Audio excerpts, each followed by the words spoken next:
Good morning. आज हम लोग 20वीं सदी के प्रमुख किसान आंदोलन का भाग 2 पढ़ेंगे। पहले भाग हम लोग पढ़ चुके हैं, जिसमें हम लोग भारत में कृषि का महत्व पढ़े। पहले भाग में हम लोग पढ़े कि भारत में कृषि का क्या महत्व है। कृषि का महत्व के बाद हम लोग पढ़े थे कि ब्रिटिश शासनकाल में कृषि को किस तरह से अव्यवस्थित कर दिया गया, इन्हें किस प्रकार से परेशान किया गया कृषकों को, जिससे भारत की जो अर्थव्यवस्था की रीढ़ कह सकते हैं कृषि है, वो अस्त व्यस्त हो गए। इसके बाद हम लोग चंपारण सत्याग्रह पढ़े पिछले क्लास में, और चंपारण सत्याग्रह का महत्व समझे कि क्यों चंपारण सत्याग्रह को भारत में भारतीय स्वतंत्रता संग्राम के लिए परिवर्तन का एक बिंदु माना जाता है। ये समझे थे परिवर्तन का बिंदु क्यों माना जाता है। खेड़ा सत्याग्रह पढ़े थे कि खेड़ा सत्याग्रह, उसके बाद अवध किसान सभा के बारे में पढ़े। अवध किसान सभा के बाद हम लोग एका आंदोलन और बारदोली का सत्याग्रह पढ़े। बारदोली का सत्याग्रह पढ़े। तो ये हम लोग पिछले क्लास में पढ़े हुए हैं। जो लोग नहीं पिछले क्लास को अटेंड कर पाए थे, वो या तो क्लासरूम में भी सुन सकते हैं, क्लासरूम में अभी भी रिकॉर्डेड है, और यूट्यूब में भी जाकर देख सकते हैं। आज हम लोग 20वीं सदी के प्रमुख किसान आंदोलन का भाग 2 पढ़ेंगे। इसमें हम लोग को मोपला पढ़ना है, तेभागा पढ़ना है, और अन्य अखिल भारतीय किसान सभा पढ़ना है, जो कि अवध किसान सभा से प्रेरित होकर के बनना शुरू हुआ अलग अलग राज्यों में। इसके बाद अखिल भारतीय किसान कांग्रेस सभा पढ़ना है, और प्रांतों में जो किसानों के लिए जो आंदोलन चला, जैसे बिहार में स्वामी सहजानंद सरस्वती के नेतृत्व में चला था, उनके बारे में हम लोग को आज विस्तार से पढ़ना है। तो सबसे पहले हम लोग पढ़ते हैं मोपला विद्रोह। मोपला का विद्रोह ये पिछले क्लास में बता चुके हैं कि 1918 में क्या हुआ था। अवध में उत्तर प्रदेश किसान सभा का गठन हुआ था। कहां कहां पर? अवध में। कब? 1918। 1918 में कौन सा? उत्तर प्रदेश किसान सभा, इसका गठन हुआ अवध में 1918 में। ये किन्होंने किया था? गौरी शंकर मिश्र तथा इंद्र नारायण द्विवेदी ने, इन दोनों ने किया था। मदन मोहन मालवीय ने भी इनमें अच्छा योगदान दिया था। और 1919 आते आते क्या हुआ था? अवध किसान सभा की करीब 500 शाखाएं गठित हो चुकी थी इसके। उसके बाद क्या हुआ? इसमें और भी कई नेता शामिल थे, जैसे झिंगुरी सिंह, दुर्गापाल सिंह, और एक बाबा रामचंद्र। ये इससे रिलेटेड क्वेश्चन भी आ जाते हैं, बाबा रामचंद्र से रिलेटेड। उसके बाद बाबा रामचंद्र ही थे जो जून 1920 में पंडित नेहरू से क्या बोले थे? जवाहरलाल नेहरू, मोतीलाल नेहरू नहीं, जवाहरलाल नेहरू। पंडित नेहरू से बोले थे कि आप एक बार दौरा कीजिए, और उसके आग्रह पर जवाहरलाल नेहरू क्या किए थे? गांव का दौरा किए थे और गांव वासियों से संपर्क स्थापित किए। बाद में क्या हुआ? राष्ट्रवादी नेताओं में मतभेद हुआ, और इस मतभेद के कारण क्या हुआ? 1920 में, अब उत्तर एक 1920 में, कब? 1920 में ही अवध किसान सभा का गठन किया गया। किसका गठन किया गया? अब 1920 में अवध किसान सभा का गठन हुआ।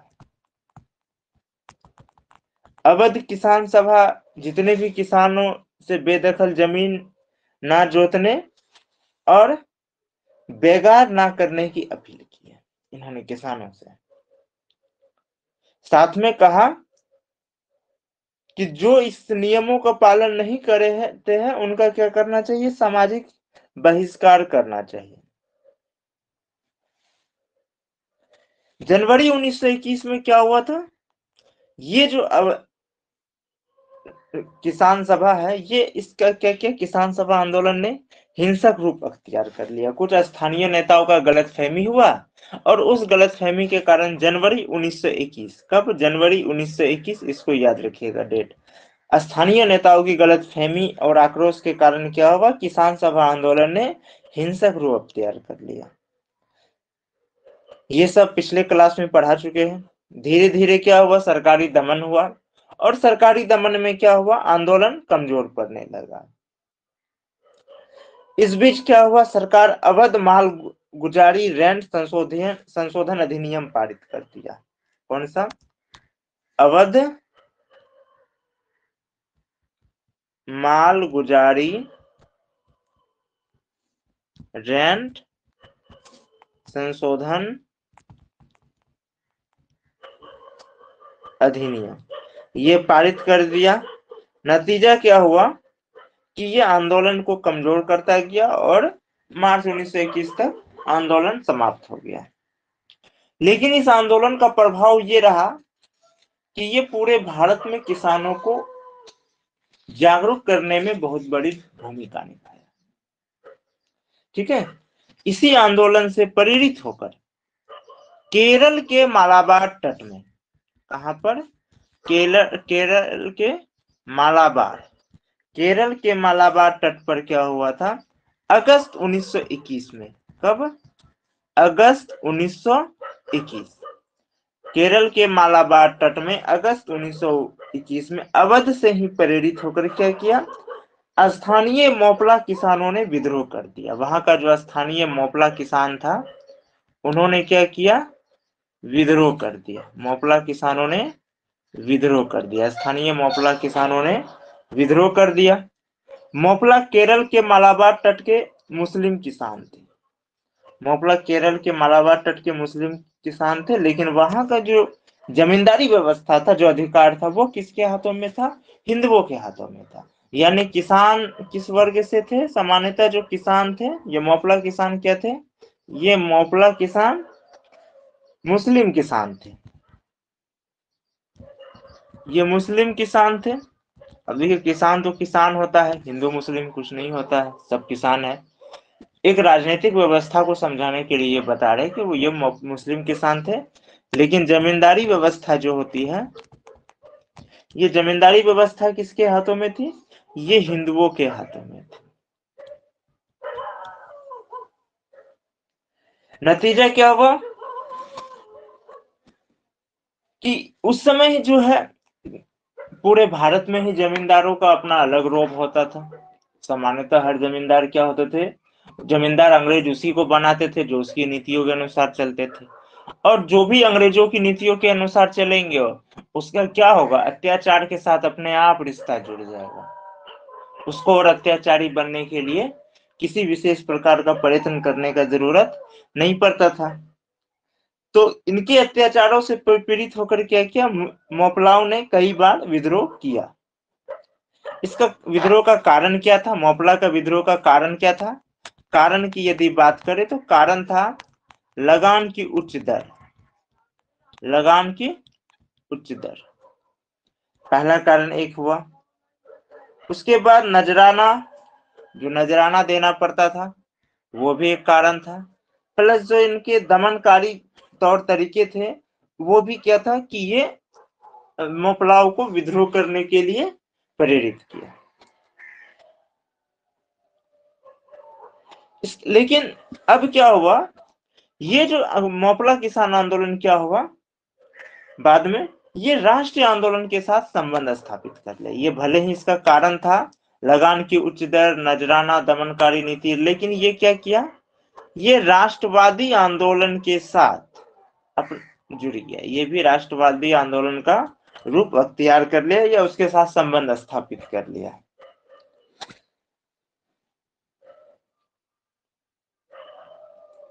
और आगे चल करके ये क्या हुआ था, आगे चल करके ये खिलाफत से भी जुड़ गया। तो खिलाफत आंदोलन ने किसानों की मांग का समर्थन किया और बदले में क्या किया, किसानों ने भी आंदोलन में अपनी शक्ति लगा दी। ये जो मोपला विद्रोह है, ये आगे चलकर क्या हुआ, मोपला विद्रोह ही आगे चल करके ये किसान मोपला विद्रोह, ये क्या हुआ, सबसे पहले खिलाफत आंदोलन से जुड़ गया। अब फिर सवाल आ रहा है कि खिलाफत आंदोलन से ये क्यों जुड़ा? खिलाफत आंदोलन से इसलिए चला क्योंकि खिलाफत आंदोलन वालों ने इनका समर्थन किया, तो ये लोग इसका समर्थन किया।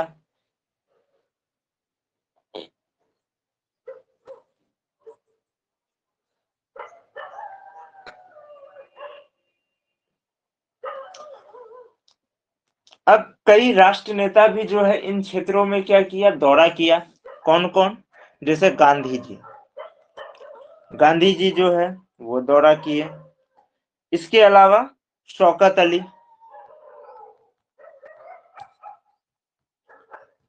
मौलाना आजाद, ये सब क्या किया, इन क्षेत्रों का दौरा किया, जिसकी वजह से क्या हुआ, और भी सक्रियता ला दिया। फरवरी 1921 में निषेधाज्ञा का लागू किया। फरवरी 1921 में तब क्या किया, इधर सरकार भी अब तो बैठे नहीं रहेगी, ये निषेधाज्ञा लागू किया। ठीक है, यानी कि इनकी आज्ञा को निषेध कर दिया गया, जिसके कारण क्या किया, खिलाफत के किसानों की सभी सभाओं पर रोक लग गई।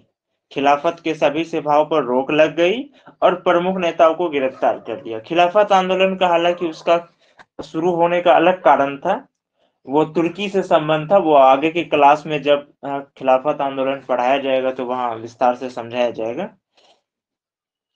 तो यहाँ पर क्या हुआ, फरवरी 1921 में निषेधाज्ञा लागू किया, जिसकी वजह से क्या हुआ, किसानों की जितनी भी सभाएं थी रोक लिया गया और इसके सारे प्रमुख नेताओं को गिरफ्तार कर लिया।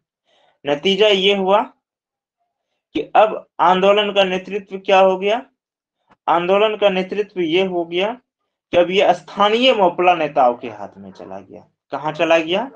अब ये आंदोलन का नेतृत्व स्थानीय मोपला नेताओं के हाथ में चला गया। अब ये नतीजा क्या हुआ, जब स्थानीय मोपला नेताओं के हाथ में गया तो ये भी अवध के जैसा अब ये भी क्या हुआ, हिंसक रूप अख्तियार कर लिया। क्या कर लिया? हिंसक रूप अपना लिया। हिंसक रूप अपना लिया। इसकी शुरुआत कब हो गई? हिंसाचरण की शुरुआत, हिंसाचरण की शुरुआत हुई 20 अगस्त 1921 से। 20 अगस्त 1921 से इसका शुरुआत हुआ। कब? जब खिलाफत के एक प्रमुख नेता मुदलियार की गिरफ्तारी के लिए सेना का क्या हुआ, मस्जिद में प्रवेश का मुद्दा बना। खिलाफत का ही एक नेता थे, क्या नाम थे? मुदलियार। ये खिलाफत का नेता थे। इनकी गिरफ्तारी के लिए क्या हुआ, सेना जो है इसको मस्जिद के अंदर भेज दिया गया। तो नतीजा क्या हुआ, मस्जिद के अंदर जाने से 20 अगस्त 1921, कब? 20 अगस्त 1921। ठीक है, इस पे क्या हुआ, ये आंदोलन का हिंसक चरण की शुरुआत हो गई। प्रथम चरण में क्या किया, विद्रोह में जब हिंसक रुख अख्तियार लिया तो जो जमींदार बदनाम थे, जमींदार और जमींदार में कौन? जो बदनाम थे, वो जमींदार जो बदनाम थे और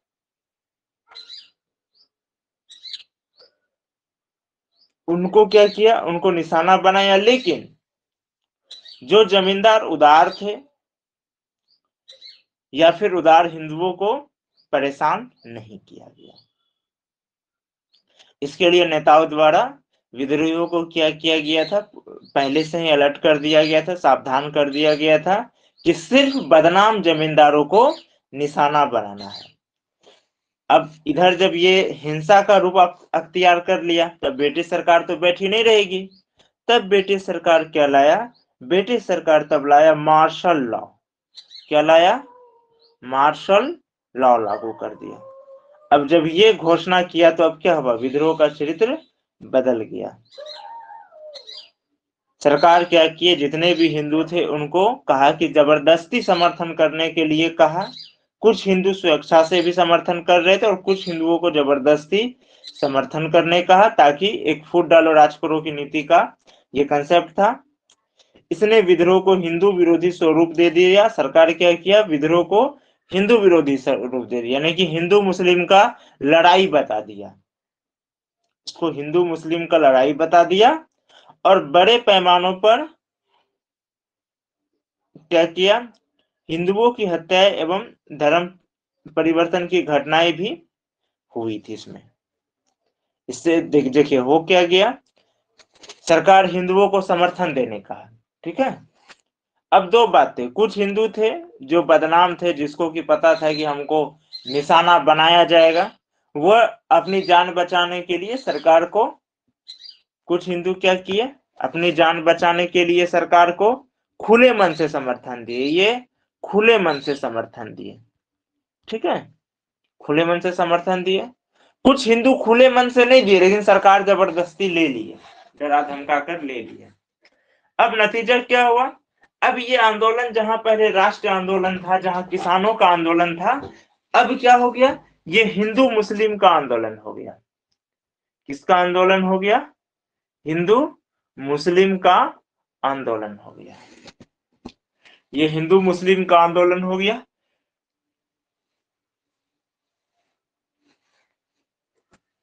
अब नतीजा ये हुआ, सरकार का जो चाल था फूट डालो राज करो नीति का, वो अख्तियार ले लिया। जहां राष्ट्रीय आंदोलन होता तो क्या होता, इसका प्रभाव पूरे देश में फैलता, पूरे देश में इससे जागरूकता आ सकता था किसानों में। लेकिन जब ये हिंदू मुस्लिम का मामला बन गया तो अन्य जगह भी क्या हो गया, जो जागरूकता बन रहा था, जो माहौल बन रहा था विद्रोह का, वो क्या हो गया, वो डाइवर्ट हो गया, वो समाप्त हो गया। अब कोई उससे प्रेरित नहीं होगा। सबसे बड़ा प्रॉब्लम अंग्रेजों के लिए अब यही हो रहा था कि एक जगह विद्रोह हो रहा था तो उससे प्रेरित होकर के दूसरा जगह भी विद्रोह शुरू हो जाता था। नतीजा ये हुआ कि ये हिंदू मुस्लिम दंगा का रूप ले लिया, इसमें हिंदुओं की हत्याएं भी हुई, उसके बाद जब ये अख्तियार ले लिया, और धर्म परिवर्तन की घटनाएं भी हुई, यानी कि हिंदू को इस्लाम धर्म में जबरदस्ती कबूलवा लेना। अब जब ये हिंसक रूप अख्तियार कर लिया, अब ये हिंदू मुस्लिम का हो गया, स्वाभाविक बात है कि जो राष्ट्रवादी नेता थे पहले वह समझाने का कोशिश करेंगे, अब नहीं समझ रहा है, ये नहीं समझ रहा, क्योंकि ये स्थानीय नेता है, इनमें से ज्यादा नेता तो जानबूझ के भी करता है वोट बैंक से प्रेरित होकर के। वोट बैंक के लिए आज भी होता है देश में, आज भी आप देखिएगा जो स्थानीय नेता होंगे वो इस तरह का मुद्दा उठाया करता है, ज्यादातर हिंदू मुस्लिम का। अब नतीजा क्या हुआ, ये राष्ट्रवादी नेता जितने भी थे ये क्या हो गए, आंदोलन से अलग हो गए। नतीजा क्या हुआ, आंदोलन सांप्रदायिक रूप ले लिया और एक अलग थलग फट गया। और दिसंबर 1921 तक, कब तक, दिसंबर 1921 तक क्या किया, सरकार ने आंदोलन को पूरी तरह से दमन कर दिया, मोपलाओं का मनोबल टूट गया और वो फिर आजादी की लड़ाई में वापस शामिल नहीं हुआ। मोपला और कभी आजादी की लड़ाई में वापस शामिल नहीं हुआ। हालांकि इसके बाद केरल में वामपंथियों के नेतृत्व में किसान आंदोलन चलाया गया, बड़े पैमाने पर जो है किसान आंदोलन चलाया गया था इसके बाद से। तो ये मोपला विद्रोह का इतिहास था। अब हम लोग चलते हैं तेभागा आंदोलन। तेभागा आंदोलन, मोपला आंदोलन में किसी का कोई सवाल?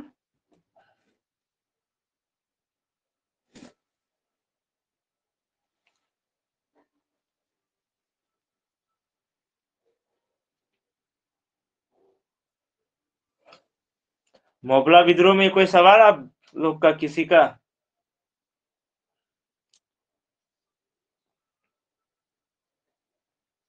आवाज जा रही है ना अच्छे से? सर हाँ, कोई सवाल मोपला विद्रोह में?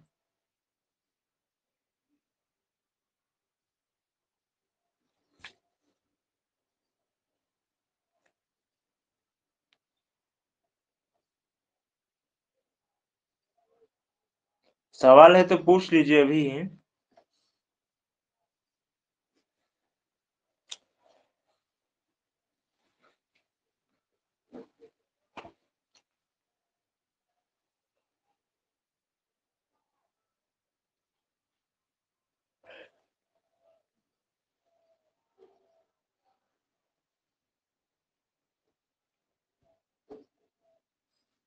चलिए ठीक है, नहीं ये सवाल अच्छी बात है। अब हम लोग तेभागा आंदोलन चलते हैं।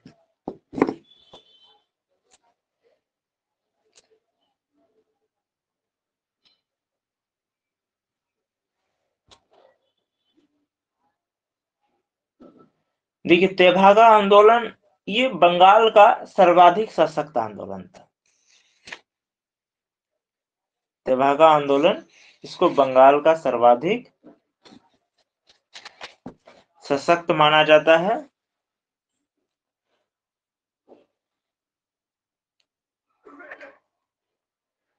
उन्नीस सौ 40 में, कब? 1940 में, यानी कि 20वीं सदी के पूर्वार्ध में। 20वीं सदी इसको कहा जाता है 20वीं सदी के पूर्वार्ध में, यानी आधा से पूर्व होने में। पूर्वार्ध यानी आधा से पूर्व। 20वीं, ये सब आप शब्दों का भी आप लोग मीनिंग समझने का कोशिश कीजिए, आंसर राइटिंग में यही सब इंपॉर्टेंट होता है। तो 20वीं सदी के पूर्वार्ध में क्या हुआ था? लगान आयोग द्वारा, सरकार के एक लगान आयोग था, ये लगान आयोग द्वारा सिफारिश किया गया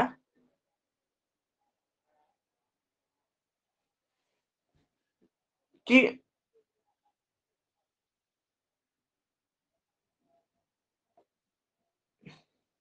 ये लगान आयोग द्वारा सरकार से सिफारिश किया गया कि फसल का 2/3 हिस्सा किसानों को दे दिया जाए। ठीक है, फसल का 2/3 हिस्सा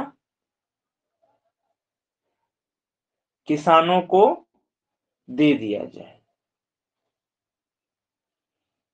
जो बटाई किसान होता है उसको दे दिया जाए किसान फसल का। ये जोतदारों के विरुद्ध बटाईदारों का आंदोलन था।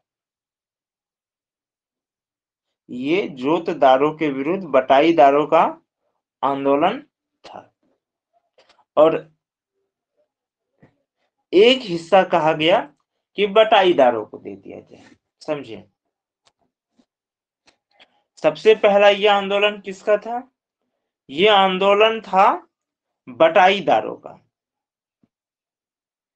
ठीक है, किसका था? बटाईदारों का। ये समझिए, बटाईदारों का आंदोलन था, ये भी सवाल आ जाता है। किसके विरुद्ध था? विरुद्ध किसका था? विरुद्ध था जोतदारों का। किसका था? जोतदारों के विरुद्ध था। किसका? बटाईदारों का।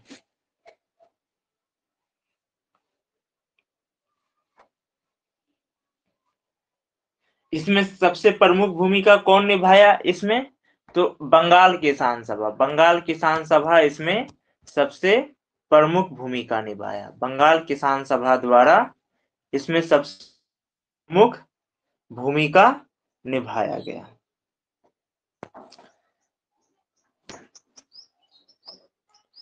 ठीक है, अब इसमें क्या कहा गया था? इसमें कहा गया कि 2/3 हिस्सा किसानों को यानी कि वर्गदारों को दे दिया जाए। ठीक है, 2/3 हिस्सा किसानों को दे दिया जाए। इसका नारा क्या था? इसका नारा था तिभागा चाहिए, यानी कि हमें 2/3 भाग चाहिए। इसका यही था नारा, तिभागा चाहिए एवं इनकलाब जिंदाबाद नारा। शीघ्र ही क्या हुआ? तिभागा आंदोलन जलपाईगुड़ी, मिदनापुर एवं रंगपुर जिलों में फैल गया। ये क्या हुआ? जलपाईगुड़ी, मिदनापुर और रंगपुर जिलों में फैल गया। कहां कहां? जलपाईगुड़ी, ये सिलीगुड़ी के पास है। ठीक है, मिदनापुर और रंगपुर, यहां पर ये फैल गया। और सभी स्थानों पर बटाईदारों ने एक जैसी पद्धति अपनाई। वे लाठी लेकर प्रदर्शन करते थे और नारा लगाते थे एवं उपज को जोतदार के घर ले जाने के बजाय क्या करते थे? अपने घर ले जाते थे। ठीक है, नतीजा क्या हुआ? बंगाल की कम्युनिस्ट पार्टी जो है वो भी इस आंदोलन पे जुड़ गए और एक महत्वपूर्ण भूमिका निभाई। बंगाल की कम्युनिस्ट पार्टी के जैसे सदस्य थे उस समय मुफ्फर अहमद, मुफ्फर अहमद ये कम्युनिस्ट पार्टी के सदस्य थे। मुफ्फर अहमद, मुफ्फर अहमद थे। उसके बाद सुनील सेन, सुनील सेन, मोनी सिंह, मोनी सिंह, ये सब क्या थे? ये सब आंदोलन की प्रमुख भूमिका निभाए थे इस सब आंदोलन में।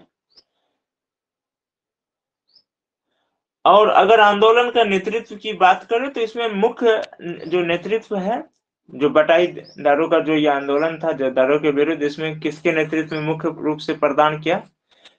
कंपाराम। मुख्य नेतृत्व कौन किए? कंपाराम और भगवंत सिंह जैसे नेता ने। कंपाराम और भगवंत सिंह जैसे नेता ने ये जो है इस पे अपना मुख्य भूमिका नेतृत्व जो मुख्य नेतृत्व प्रदान किए थे। इसमें कई स्थानों पर, सभी जगह तो नहीं लेकिन कई स्थानों पर महिलाओं ने भी सक्रियता से भाग लिया था। इस आंदोलन में कई स्थानों पर महिलाओं ने भी सक्रियता से भाग लिया था। काकद्वीप में इन्होंने आंदोलनकारियों के साथ मिलकर सभाओं में प्रदर्शन एवं भाग लिया। बंगीय प्रादेशिक किसान सभा के नेतृत्व में ये क्या हुआ गया था, इसका चलाया गया, जिसका प्रमुख केंद्र था संदेश खाली, हरवा, काकद्वीप, भंगर, सोनारपुर, काशनोंग और 24 परगना जैसे सुंदर परगना जिले जो थे, तो ये टोटल था। इसमें कहा किसके नेतृत्व में? बंगीय प्रादेशिक किसान सभा, बंगीय प्रादेशिक किसान सभा। ठीक है, बंगीय प्रादेशिक किसान सभा, इसके नेतृत्व में चलाए गए इस आंदोलन का कई केंद्र से, टोटल जो है करीब 24 परगना थे इसमें, जैसे कि संदेश खाली, हरवा, काकद्वीप, इस प्रकार से करीब 24 परगना थे।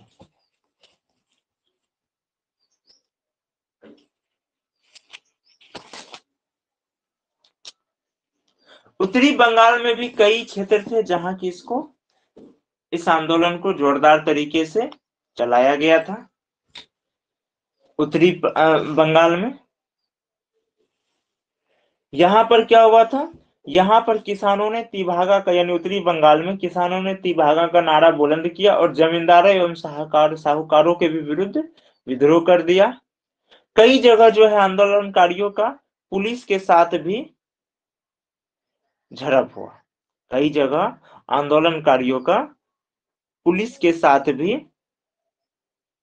झड़प हुआ।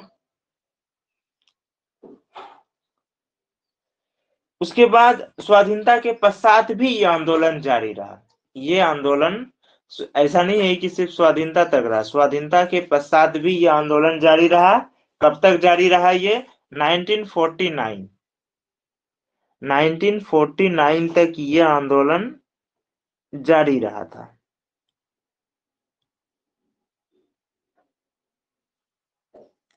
कब तक? जब तक कि वर्गदार अधिनियम नहीं बन गया।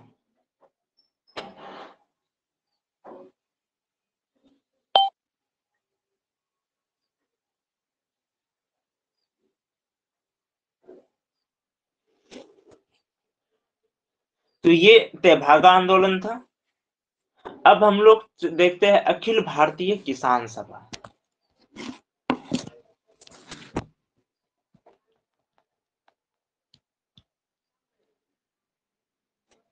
अखिल भारतीय किसान सभा,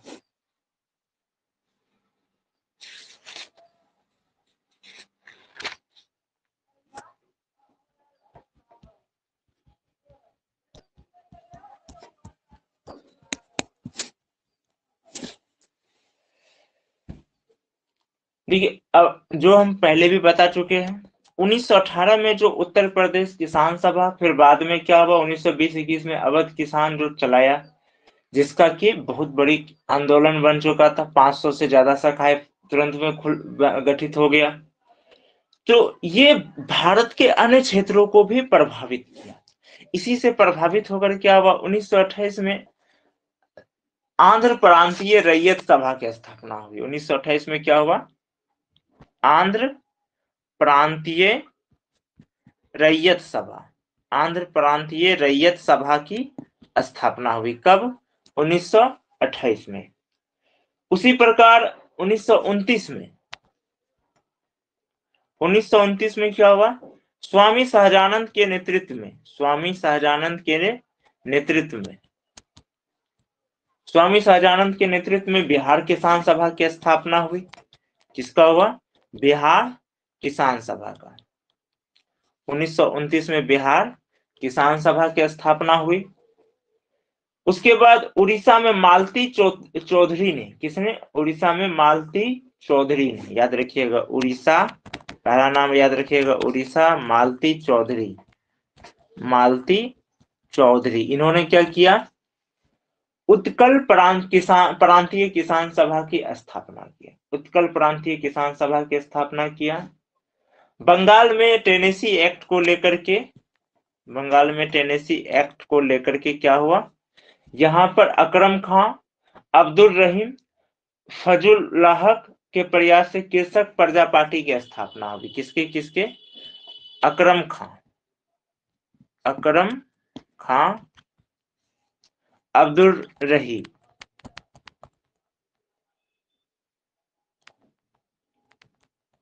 अब्दुल रहीम, फजलू लाहक, फजलू लाहक, इसके नेतृत्व में क्या हुआ, 1929 में कृषक प्रजा पार्टी की स्थापना हुई। कृषक प्रजा पार्टी, 1929 में कृषक प्रजा पार्टी की स्थापना हुई। 1936 में 11 अप्रैल 1936, 11 अप्रैल 1936 में कहा, लखनऊ में, कहां पर, लखनऊ, उत्तर प्रदेश की वर्तमान राजधानी लखनऊ में अखिल भारतीय किसान सभा की स्थापना हुई। अखिल भारतीय किसान सभा की स्थापना हुई।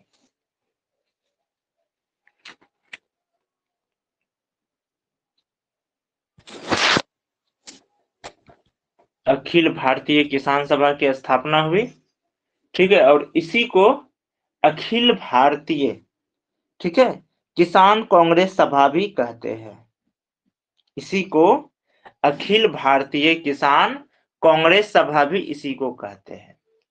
इसमें स्वामी सहजानंद सरस्वती, इस आंदोलन में कौन, स्वामी सहजानंद सरस्वती, स्वामी सहजानंद सरस्वती, ये क्वेश्चन अक्सर आता है, ध्यान रखिएगा, क्या हुए, तथा अध्यक्ष चुने गए, स्वामी सहजानंद सरस्वती अध्यक्ष चुने गए, प्लस एनजी रंगा, एनजी रंगा, एनजी रंगा क्या चुने गए, सचिव चुने गए। ये सवाल अक्सर आता है, इसको ध्यान में रखिएगा, इस 2 पॉइंट को। कहां पर किया गया अखिल भारतीय किसान सभा या अखिल भारतीय किसान कांग्रेस सभा का गठन, लखनऊ में। कब, 11 अप्रैल 1936। अध्यक्ष कौन चुने गए, स्वामी सहजानंद सरस्वती। सचिव कौन चुने गए, एनजी रंगा।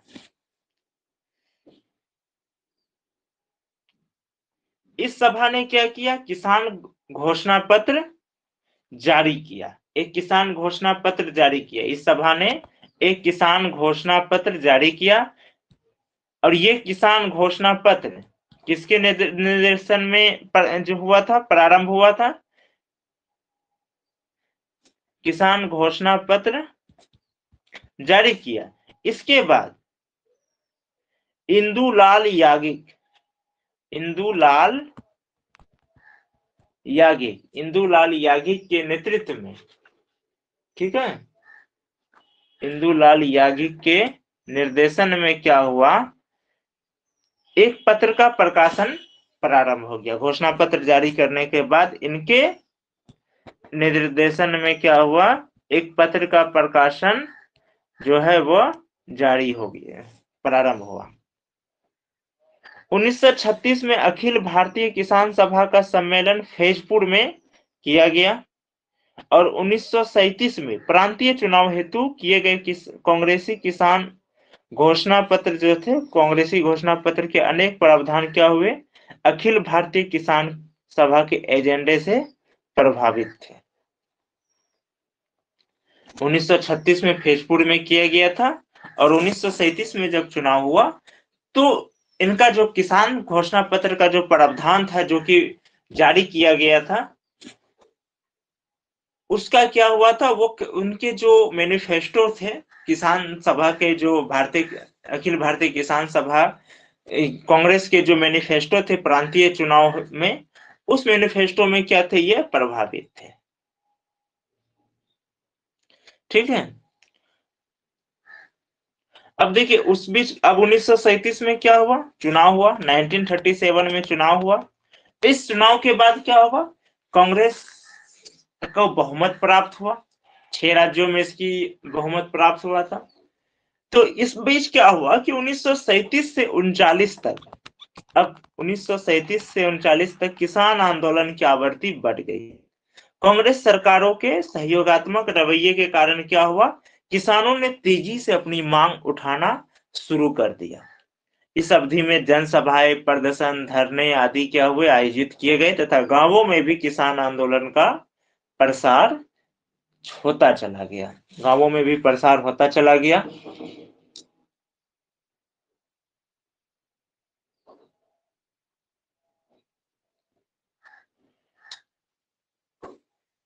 किसान सभा को जवाहरलाल नेहरू ने भी संबोधित किए थे और इसमें जो हिस्सा लिए थे और भी थे, जैसे राम मनोहर लोहिया, सोहन सिंह जोश, जयप्रकाश नारायण, आचार्य नरेंद्र देव, कमल सरकार, ये सब भी उसमें शामिल हुए थे। तो ये अखिल भारतीय किसान कांग्रेस सभा था। अब हम लोग चलते हैं प्रांतों में किसानों की गतिविधियां पढ़ते हैं। ठीक है, प्रांतों में किसानों की गतिविधियों को पढ़ेंगे, लेकिन उससे पहले हम लोग 1930 और 40 दशक के किसान आंदोलन पर एक नजर डालते हैं। 1930 से 40 के दशक में जो किसान आंदोलन हुए उस पर एक नजर डालेंगे, फिर हम लोग प्रांतों में किसानों की गतिविधियों पर चर्चा करेंगे। 1930 और 40 का जो दौर था, ये भारत के लिए बहुत इंपॉर्टेंट दौर था। ये जो दौर था ये इंपॉर्टेंट दौर था, क्यों? क्योंकि एक तरफ राष्ट्रवादी आंदोलन मजबूत स्थिति में पहुंचा हुआ था और दूसरी तरफ किसान आंदोलन भी अपना पूरा चरम पर पहुंच रहा था, इसकी भी आवृत्ति बढ़ गई थी। इसका इस चरण में जो आंदोलन को उत्प्रेरित करने वाला जो तत्कालीन घटनाक्रम था, वो कहीं ना कहीं एक कारण ये भी था, 1929 का मंदी। 1929 का जो मंदी हुआ, इस मंदी से क्या हुआ कि निर्धन कृषक वर्ग पर बहुत ज्यादा प्रभाव पड़ा। ये मंदी, ये वैश्विक मंदी थी और बहुत खतरनाक मंदी थी। ये मंदी इतनी खतरनाक थी कि अमेरिका और जितने भी साम्राज्यवादी देश थे, सबकी स्थिति खराब हो गई थी। नतीजा क्या हुआ कि जो निर्धन, जो कमजोर किसान थे, निर्धन किसान थे, उस पर बहुत ज्यादा प्रभाव पड़ा। इसी समय कांग्रेस क्या किया, स्वविनय अवज्ञा आंदोलन शुरू किया। यही वह दौर था जब स्वविनय अवज्ञा आंदोलन कांग्रेस द्वारा शुरू हुआ। ये स्वविनय अवज्ञा आंदोलन कहीं ना कहीं एक बार फिर क्या हुआ, जनाधार को जो है एक व्यापक रूप दिया, एक व्यापक जनाधार का आंदोलन को रूप दिया और इस आंदोलन ने क्या किया, देश के बड़े हिस्से में टैक्स और लगान ना देने का अभियान शुरू कर दिया। यही वह समय था जब बारदोली का सत्याग्रह हुआ था और इसी सत्याग्रह में क्या हुआ था,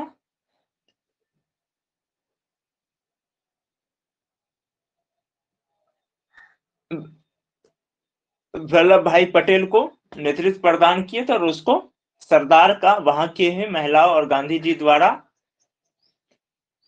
सरदार का उपाधि मिला। ठीक है, महिलाओं की ओर से गांधी जी के द्वारा।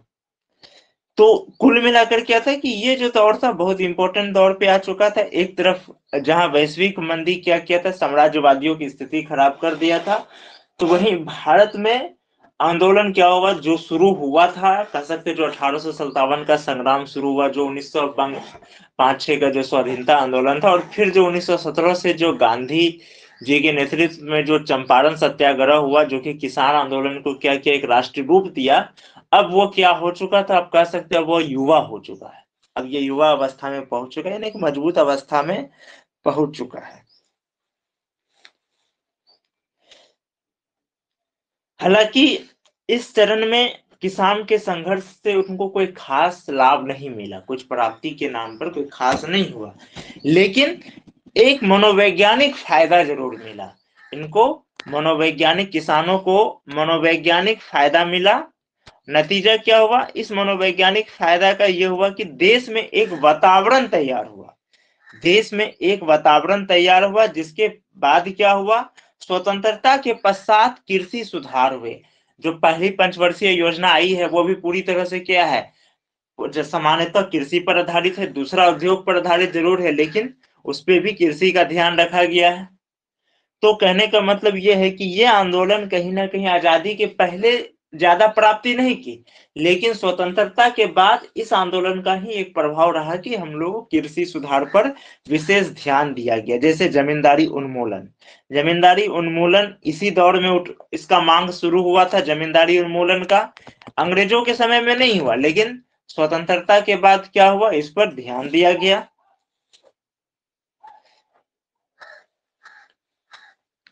टैक्सों में कटौती, ये मांग था जो स्वतंत्रता के पश्चात दिया गया। सामंतों की गैर सामंती वसूलियां और बेगार की समाप्ति, जमींदारों के अत्याचारों से मुक्ति, ऋण बोझ में कमी, और गैर कानूनी तरीके से ली गई भूमि की वापसी। ये सब क्या था, किसान, ये सब इस आंदोलन का प्रमुख मांग था, जो उस समय नहीं किया गया लेकिन बाद में किया गया।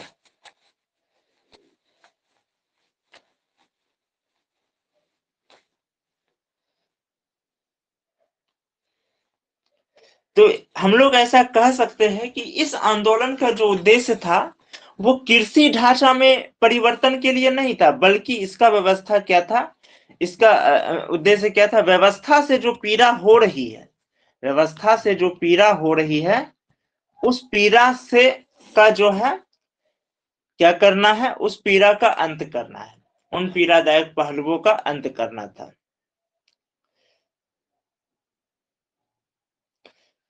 इस आंदोलन ने युवा एवं जुझारू राजनीतिकों को क्या किया, जो युवा और जुझारू राजनीतिक कार्यकर्ता थे इस आंदोलन के दौरान, इसमें क्या हुआ, जो राजनीतिक कार्यकर्ता थे उनका एक पीढ़ी तैयार किया, और यही पीढ़ी क्या हुआ, स्वतंत्रता के पश्चात किसानों के लिए संघर्ष किया।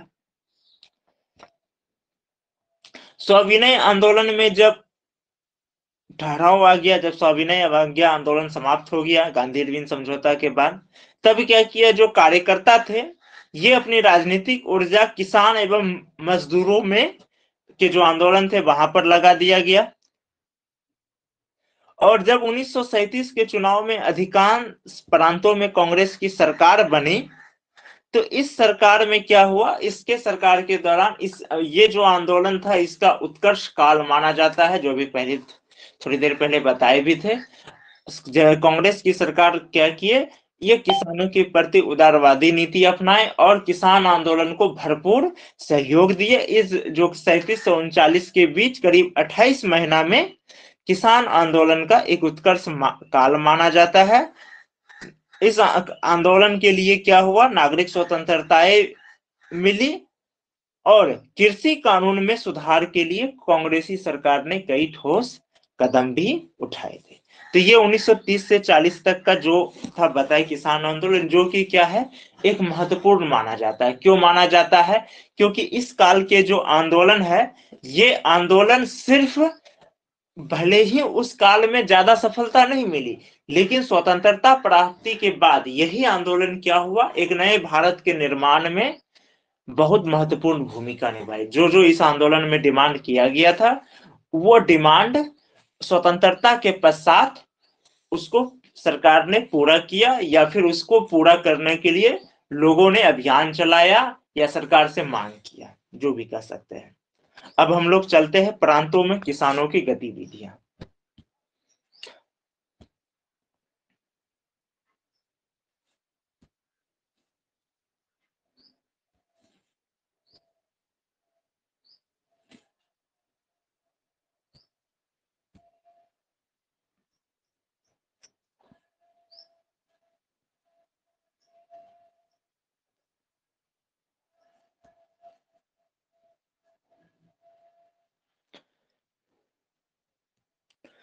प्रांतों में किसानों की गतिविधियों में हम लोग सबसे पहले पढ़ते हैं बिहार के बारे में। ठीक है। बिहार में स्वामी सहजानंद सरस्वती,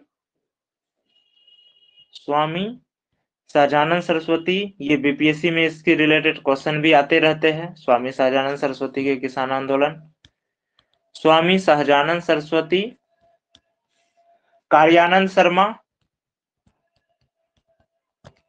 कार्यानंद शर्मा, यदुनंदन शर्मा, राहुल सांस्कृत्यायन, राहुल सांस्कृत्यानन,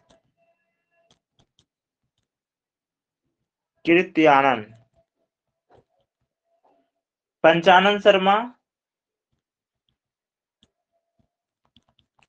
पंचानन शर्मा, जामुन काजरती, ये सब क्या हुए, किसान आंदोलन को योग्य नेतृत्व प्रदान किए। ये लोग किसान आंदोलन को योग्य नेतृत्व प्रदान किए। 1935 में प्रांतीय किसान सभा ने जमींदारों के उन्मूलन का प्रस्ताव पारित किया। जमीन की वापसी के लिए इन्होंने आंदोलन को तेज भी किया, और उस समय कांग्रेस सरकार से, हालांकि इसमें क्या हुआ, इस आंदोलन के मतभेद हो गया, क्योंकि जो जमींदार नाराज हुए थे उस दौर में, मतलब किसान कांग्रेस ये सोच रही थी कि जमींदारों को नाराज करके राष्ट्र आंदोलन में बाधा ना पहुंचाया जाए। इस कारण क्या हुआ, जब ये लोग अपना जमींदारी के उन्मूलन के प्रस्ताव पारित किया और इसके लिए क्या किया, अभियान अपना तेज किया, तो कांग्रेस सरकार से इनकी मतभेद हो गए। मुख्य स्वरूप था इसका आंदोलन का सत्याग्रह तथा जबरदस्त बुआई और फसल कटाई। इसका मुख्य स्वरूप क्या था, इस आंदोलन का मुख्य स्वरूप था सत्याग्रह, जबरदस्त बुआई और कटाई, बुआई और कटाई।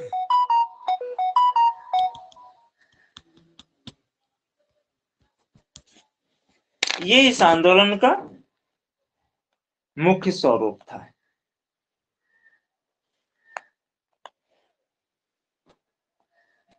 इस आंदोलन के दौरान जमींदारों और किसानों में बहुत बड़ा संघर्ष हुआ। स्वतंत्रता के बाद भी सबसे पहले भूमि सुधार का जो प्रयास हुआ वो बिहार से ही हुआ था, जिसको लेकर के कि केस भी किया था मौलिक अधिकार में, और वहीं से फिर क्या हुआ था, मौलिक अधिकार और राज्य के नीति निर्देशक के तत्व के बीच में विवाद हुआ था। कामेश्वर सिंह माला मामला गया था कोर्ट में, जहां की जिनके निर्णय आने के बाद बिहार विधानसभा द्वारा जो जमींदारी का जो सुधार किया गया था, जमींदारी कानून को लेकर के, जमीन व्यवस्था को लेकर के, उसको क्या किया गया था, सुप्रीम हाई कोर्ट द्वारा निरस्त कर दिया गया था। नतीजा क्या हुआ था, 1951 में पहला संविधान संशोधन करके मौलिक अधिकार को कम किया गया था, जिसको लेकर के क्या हुआ था, एक लंबा विवाद चला, मौलिक अधिकार और राज्य के नीति निर्देशक तत्व। कहने का मतलब यह है कि ये किसान आंदोलन का प्रभाव भी बिहार में रहा, कि जैसे ही आंदोलन, देश को स्वतंत्रता मिली, संविधान बना, हम लोग किसानों का जो भूमि सुधार है उस पर बिहार में सबसे पहले ध्यान दिया गया।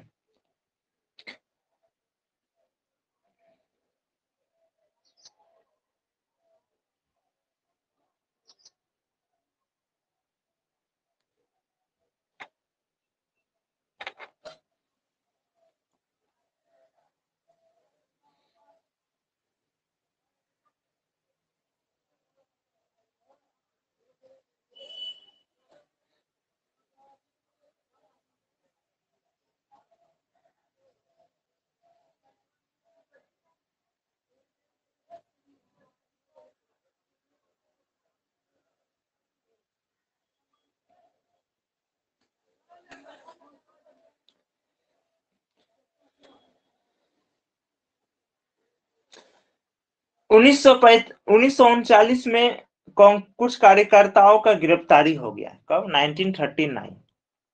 1939 में इनके कुछ कार्यकर्ताओं का गिरफ्तारी हो गया। इस गिरफ्तारी के बाद क्या हुआ, ये आंदोलन कुछ समय के लिए स्थगित हो गया। ठीक है, ये आंदोलन कुछ समय के लिए स्थगित हो गया, लेकिन 1945 से, ठीक है, कब से? 1945 से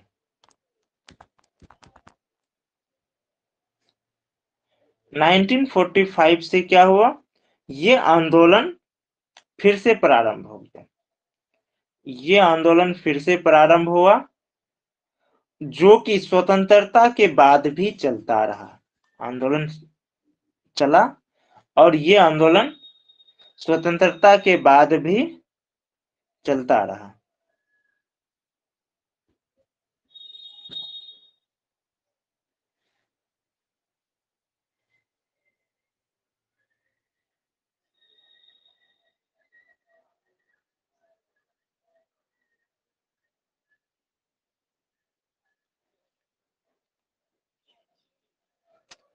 तो ये बिहार का था कि ये किसान सभा बिहार में इस प्रकार से चला। इनके अलावा और भी बिहार में कई आंदोलन चले हैं।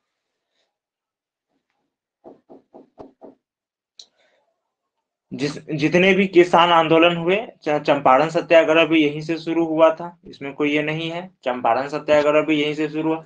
कहने का मतलब ये है कि किसान आंदोलन में बिहार का योगदान तो बहुत पहले से था, लेकिन स्वामी सहाजानंद सरस्वती ने जो 1929 में बिहार किसान सभा का गठन किया, फिर बाद में स्वामी सहाजानंद सरस्वती ही 1936 में अखिल भारतीय किसान सभा के अध्यक्ष चुने गए थे।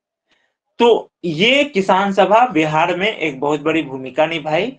इसका प्रभाव स्वतंत्रता के पहले भी और स्वतंत्रता के बाद भी चलता रहा।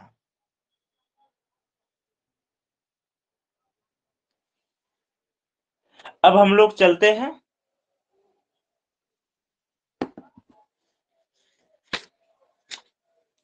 केरल। केरल में किसान सभा देखते हैं। केरल में एक तो मोपला का चला, जो कि अभी सबसे फर्स्ट में पढ़ा है, और बताया कि किस प्रकार वो हिंसक रूप ले लिया, और बाद में मोपला शामिल हुआ ही नहीं। लेकिन ऐसा नहीं कि इसके बाद केरल में किसान गतिविधियां समाप्त हो गया। इसके बाद वामपंथियों के नेतृत्व में, किसके नेतृत्व में? वामपंथियों की, अभी भी वहां कम्युनिस्ट की ही सरकार है। वामपंथियों के नेतृत्व में कृषक संगमों को संगठित होकर, कृषक संगमों में संगठित होकर क्या किया? किसानों ने सामंती वसूली, अग्रिम लगान वसूली तथा बेदखली इत्यादि के विरुद्ध अभियान छेड़ा। ये तरीका इनका एक तरीका था, और ये काफी लोकप्रिय और प्रभावी साबित हुआ। वह तरीका क्या था? ये लोग क्या करते थे, जत्थे पे घर से बाहर निकलते थे। 50 आदमी 100 आदमी का जत्थे बना करके घर से बाहर निकले, और सीधे कहां चला जाता था ये जत्थे? जमींदार के यहाँ। जमींदार के यहाँ गया, बैठा और अपना मांग रखता था, और उस मांग का जो है वो समाधान प्राप्त करता था। जो भी उसको तत्काल समाधान मिलता था उसको प्राप्त करता था, वापस चला जाता था। तो ये तरीका इसका क्या हुआ था, काफी लोकप्रिय भी हुआ और प्रभावी हुआ। 1938 में किसानों ने क्या किया था, यहाँ मालाबार टेनेंसी एक्ट 1929 में संशोधन के लिए एक महत्वपूर्ण आंदोलन चलाया। कब? 1938 में। 1938 में किसके लिए? मालाबार टेनेंसी एक्ट 1929 में संशोधन के लिए। केरल में ये रहा। अब हम लोग चलते हैं आंध्र प्रदेश।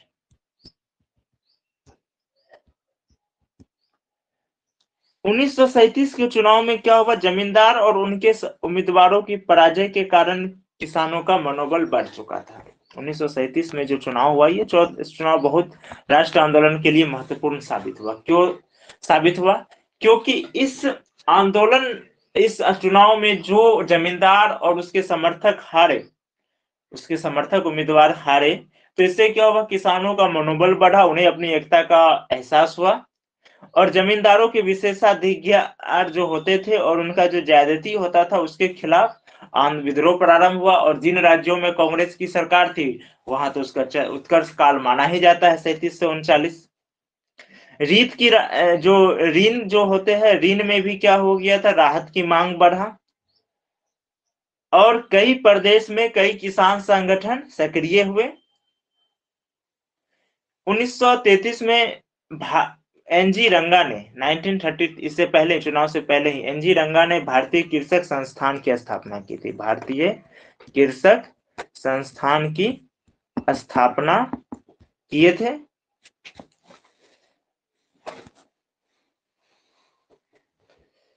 आंध्र प्रदेश का जो किसान आंदोलन था उसका एक विशेषता यह था कि यहाँ किसान कार्यकर्ताओं को अर्थशास्त्र एवं राजनीति शास्त्र में प्रशिक्षित करने के लिए ग्रीष्मकालीन स्कूलों में जो वामपंथी नेता होते थे वो व्याख्यान देने के लिए आते थे। जो भी किसान होते थे, किसान कार्यकर्ता, उनको अर्थशास्त्र, किसका अर्थशास्त्र और राजनीति शास्त्र, ये आज भी जरूरी है किसानों के लिए। आज भी 80% किसान जो परेशान है, इसका एक कारण ये भी है कि उनको समझ नहीं है, व्यापार का, बाजार का समझ नहीं है कि बाजार में क्या डिमांड है, कब किस चीज का डिमांड बढ़ता है, कब किसका डिमांड। अब जैसे देखिए, अब एक व्यापारी क्या करता है, किसान से अनाज खरीदता है, वो घर पे रखता है और वो सही समय पर आके उसको बेच करके दुगुना तिगुना कमाता है। अब वो चीज वो किसान भी घर पे रख सकता था, चालाक किसान रखते हैं, लेकिन किसान क्यों दे देते हैं? क्योंकि उनको ये समझ नहीं है कि बाजार में कब किसी दाम बढ़ेगा, कब दाम घटेगा। व्यापारी इसी चीज को समझता, वो उसका फायदा उठाता है। तो आज भी किसानों को अर्थशास्त्र का समझ देना जरूरी है, राजनीति शास्त्र का समझ देना जरूरी है। उसकी अभाव से भी क्या होते हैं, ये पॉलिटिकल शिकार हो रहे हैं, इसको पॉलिटिकली बेवकूफ भी बनाया जा रहा है, दोनों चीज हो रहा है। तो ये आज भी जरूरी है। तो अर्थशास्त्र और राजनीति शास्त्र को इसको प्रशिक्षण देने के लिए क्या होते थे, ग्रीष्मकालीन स्कूलों में वामपंथी नेता जो होते थे वो आते थे व्याख्यान देने के लिए। ठीक है, इसकी व्यवस्था किसानों के द्वारा दिए गए चंदों से होती थी। इन नेताओं में प्रमुख कौन थे, पीसी जोशी, अजय घोष और आरडी भारद्वाज। ठीक है, अब एक और पढ़ते हैं जो कि किसानों की प्रमुख भूमि माना जाता है, पंजाब, जो आज काफी चर्चा में है किसान को आंदोलन को लेकर के, इसका भी पढ़ते हैं। पंजाब में किसान आंदोलन का जो प्रारंभ है, प्रारंभ में क्या हुआ था, पंजाब नौजवान भारत समाज, कीर्ति किसान दल, कांग्रेस एवं अकाली दल इनका प्रमुख भूमिका था। किसका? पंजाब नौजवान भारत सभा, पंजाब नौजवान भारत सभा। ठीक है, पंजाब नौजवान भारत सभा, कीर्ति किसान दल, कीर्ति किसान दल। इसके अलावा कांग्रेस एवं अकाली दल, कांग्रेस जो है उनका भी था और अकाली दल, ये सब महत्वपूर्ण भूमिका निभाया। 1937 में पंजाब किसान समिति ने किसान आंदोलन के संबंध में नए दिशा निर्देश जारी किए, जिसका मुख्य निशाना कौन था, पश्चिमी पंजाब के जमींदार, जिनकी शक्ति यूनियनवादी सरकार के गठन के बाद काफी बढ़ गई थी। इस आंदोलन का प्रमुख कारण अमृतसर एवं लाहौर में भू राजस्व में वृद्धि थी। तभी पंजाब का मतलब दोनों आता था, भारत और पाकिस्तान दोनों का था। तो इसका उद्देश्य क्या था, अमृतसर और लाहौर में भू राजस्व में वृद्धि हुई, मुल्तान एवं मांट गोमड़ी में सिंचाई कर में वृद्धि हुई। ध्यान रखिएगा, अमृतसर और लाहौर, अमृतसर हमारे यहाँ है, लाहौर उधर चला गया है। ठीक है, इसमें क्या हो गया, यहां पर भू राजस्व में वृद्धि कर दिया गया, भू राजस्व में वृद्धि कर दिया गया। वहीं पर मुल्तान एवं मांट गोमड़ी ये पाकिस्तान में आते हैं, मुल्तान एवं मांट गोमड़ी यहां पर क्या किया, सिंचाई कर में वृद्धि कर दिया। यहां पर सिंचाई कर जो होते हैं इसमें वृद्धि कर दिया, यहां पर सिंचाई कर में वृद्धि कर दिया। निजी ठेकेदारों द्वारा नया टैक्स लगाया गया, जिसका क्या हुआ परिणाम, किसानों ने अपनी मांग के समर्थन में हड़तालें किए और लास्ट में क्या हुए, हड़ताल और हुआ, आंदोलन चला, वो रियायत प्राप्त करने में सफल भी रहा। पंजाब में अगर किसान आंदोलन का मुख्य केंद्र पूछा जाए तो प्रमुख केंद्र था जालंधर, अमृतसर, होशियारपुर, लेलपुरा और शेखुपुरा। हमारे यहाँ शेखपुरा है, यहाँ पर यह था शेखुपुरा। पश्चिम पंजाब के जो मुस्लिम किसान थे तथा दक्षिण पूर्वी पंजाब के हिंदू किसान, ये इसमें इन आंदोलन में सामान्यतः शामिल नहीं हुए थे। पश्चिम पंजाब के मुस्लिम किसान, दक्षिणी पूर्वी पंजाब के हिंदू किसान, ये शामिल नहीं हुए थे।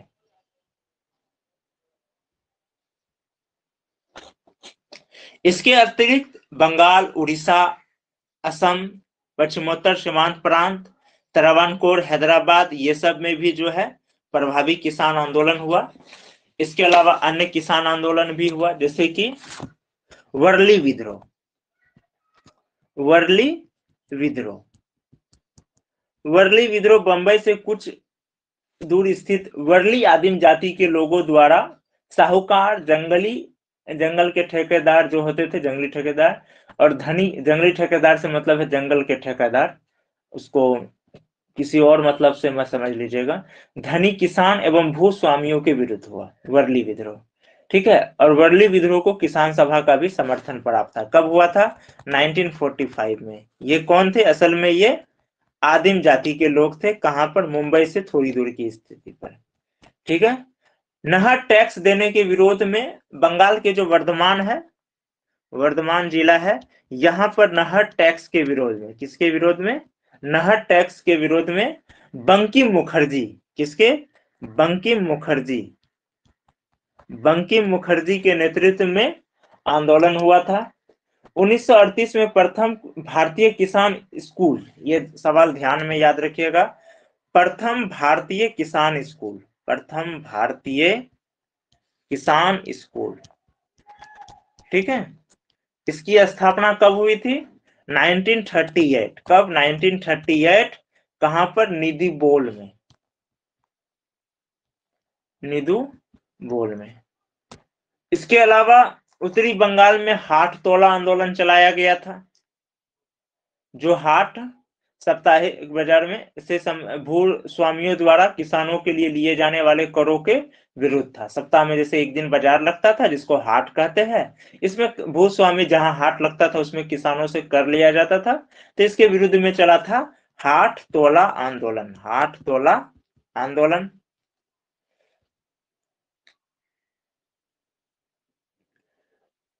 चौकीदारी टैक्स के विरुद्ध बंगाल और बिहार और बंगाल में भी किसानों ने आंदोलन चलाया था। चौकीदारी टैक्स के विरुद्ध कहां चला था,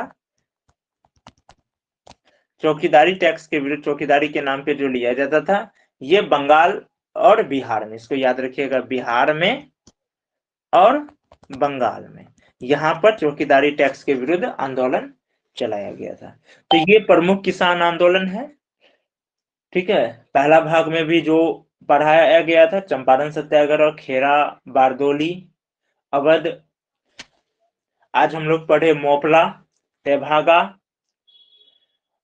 अखिल भारतीय कांग्रेस किसान सभा, उसके बाद प्रांतियों में होने वाला सभा, और 1930 से 40 के बीच में जो किसान सभा हुआ वो कितना इंपॉर्टेंस रहा, जिसका भले ही उस समय वो प्रभाव नहीं ज्यादा डाल पाए, लेकिन स्वतंत्रता के पश्चात किसानों के लिए या फिर कहिए देश के आर्थिक सुधार में वो एक महत्वपूर्ण भूमिका निभाई। इससे रिलेटेड ब्लॉग्स जो है वो वेबसाइट में डाल दिया गया है। ठीक है, ये एप्लीकेशन में भी डाल दिया गया है, वेबसाइट एप्लीकेशन जहां भी है आप लोग देख सकते हैं।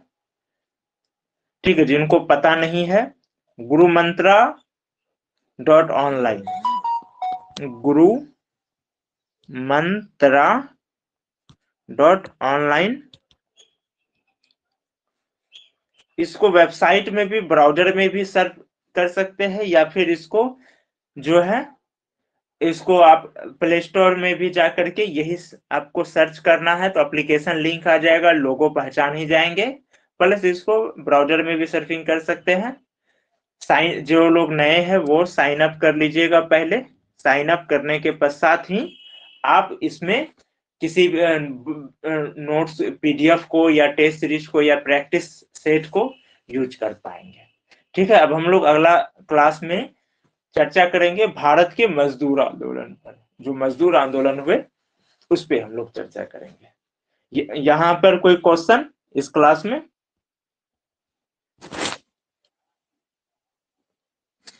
कोई क्वेश्चन आपका?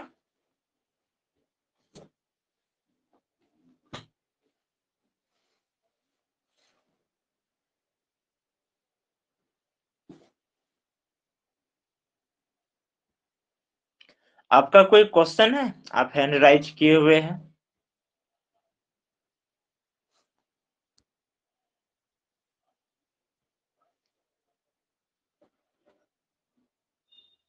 चलिए ठीक है, कोई क्वेश्चन नहीं है, ठीक है।